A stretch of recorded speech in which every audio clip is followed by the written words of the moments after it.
இச்செய்தியை வழங்குபவர் Aalayam associates private limited property developers.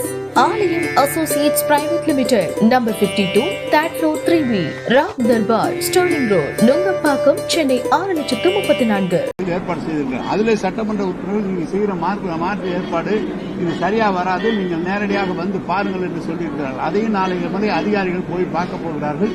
இன்னும் 15 நாட்களுக்குள்ளே நம்ம ஸ்போர்ட்ஸ் மினிஸ்டர் மறுபடியும் இந்த மாதிரி ஒரு கூட்டத்தை கூட்டணும். இன்னைக்கு நாங்கள் உங்கள்கிட்ட சொல்லியிருக்கோம், இந்த வேலை எந்தெந்த வேலை முடிச்சிருக்கீங்கன்னு நான் மறுபடியும் பார்க்கறேன்னு சொல்லியிருக்காரு. 15 நாளைக்கு அப்புறம் இந்த கூட்டம் மறுபடியும் கூட்டப்படும். எனவே நீர்வழி பாதைகள், பக்கிங்காம் பேனல் இருக்கிறது, கூவம் இருக்கிறது, இப்போ ஓட்டேரி நல்லா வேலை நடைபெற்றுக் கொண்டிருக்கிறது. எல்லா இடங்களிலும் நீர்வளத்துறையின் சார்பாக அரசாங்கத்தின் சார்பாக நிதி ஒதுக்கப்பட்டு டெண்டர்கள் விடப்பட்டு வேலைகள் தொடங்க ஆரம்பித்திருக்கிறது. எனவே தூர்வாருகிற பணி மழைநீர் வடிகால் தூர்வாருகிற கவுண்ட் நீங்க சொல்லியிருக்கீங்க. ஆனா உள்ள எம்எல்ஏ சொல்லும் போது முறையா தூர்வாரது இல்ல, கிளீன் பண்ணக்கூடிய டிஸ்டன்ஸ் ஒரு அளவா இருக்கு. ஆனா கொடுக்கக்கூடிய ரிப்போர்ட் இல்ல அவரு எம்எல்ஏக்கள் அப்படி சொல்ல, நீங்க எம்எல்ஏக்கள் சொன்னது நீங்க கொஞ்சம் ஏற்கனவே இன்னும் அகலப்படுத்தணும், இன்னும் ஆழப்படுத்தணும்னு சொல்றாங்க. ஏற்கனவே மழைநீர் வடிகால் தூர்வாருகிற பணி வந்து முறையா பண்றது இல்ல. எப்படி முறையா பண்ண? எல்லா இடத்திலையும் எந்தெந்த இடம் தூர்வாரப்பட்டிருக்கிறது என்பதை அடையாளம் காட்டுவதற்காக மஞ்சள் பெயிண்ட் அடிச்சு கிளீன் பண்ணிட்டே வரோம். தூர்வாரப்பட்ட வேலை நடந்துகிட்டே இருக்குது. ஒவ்வொரு ஆண்டு மழை பெய்து தூர் போகுது, எடுத்துக்கிட்டு தான் இருக்கிறான். அதான் அவருடைய ஆய்வில் அவருடைய செயலாளர் நம்முடைய அமைச்சர் அவர்கள் முன்னிலையிலே துறையினுடைய சீஃப் இன்ஜினியர் சொல்லியிருக்காரு. எல்லாம் எந்தெந்த இடத்துல எம்எல்ஏக்கள் சொன்னாங்களோ அத்தனை இடத்துலயும் வேலை ஆரம்பிக்கப்பட்டிருக்குன்னு சொல்லியிருக்காரு. நமக்கு இருக்கிறது இன்னொரு 30 நாள் 40 நாளுக்குள்ள எவ்வளவு முடிக்க முடியுமோ அவ்வளவு முடிக்கணும்னு அமைச்சர் சொல்லியிருக்காங்க. முறையான மேன் பவர் வந்து கொஞ்சம் குறைவா இருக்கிறதுனால அந்த கெனால்ஸோட பராமரிப்பு மாநகராட்சி கையகப்படுத்துறதுக்கான கேட்டோம்.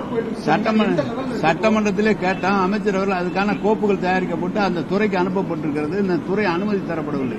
சட்டமன்றத்தில் என்ன கேட்டோம், பாசனம் இல்லாத ஏரிகளை, பாசனம் இல்லாத வாய்க்கால்களை நீங்கள் பராமரிப்பதற்கு மட்டும் எங்களுக்கு தாருங்கள், உங்களுடைய உரிமையை நீங்கள் வைத்துக் கொண்டால் கூட பராமரிப்பதற்கு மட்டும் மாநகராட்சிக்கு தாருங்கள் என்று கேட்டோம்.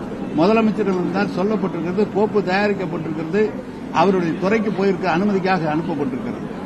தேர்ந்தெடுக்கப்பட்ட மக்கள் பிரதிநிதிகள் ஆய்வுக்கு போகும்போது அதிகாரிகள் உரிய ஒத்துழைப்பு கொடுக்கறது நிறைய புகார்கள் இல்ல அவங்க சொல்றாங்க. அவர் என்ன செய்யறாங்க, ஒரு எல்லா அதிகாரிகளுக்கும் எல்லா நாளும் எல்லாம் அவங்கவுங்களுக்குள்ள வேலைகள் நிறைய இருக்கும். அந்த மாதிரி பணிக்கு போகும்போது எங்களை அழைச்சிட்டு போங்கன்னு சொல்லியிருக்காங்க. இந்த மாதிரி அழைச்சிட்டு போயிடுவோம்.